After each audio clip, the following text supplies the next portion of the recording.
how to log into DasherDirect app or account. Hi everyone, welcome back to the channel. In this video I'll guide you on how you can log into DasherDirect app, so make sure to watch the video till the end.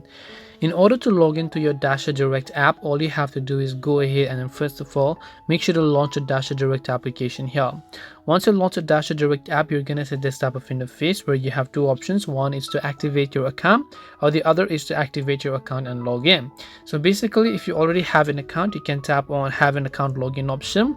It will take you to this page where you can simply enter your email and password. So go ahead and make sure to enter those details. Once you've done that, if you're not sure what password you've typed in, you can tap the I button on the right hand side here.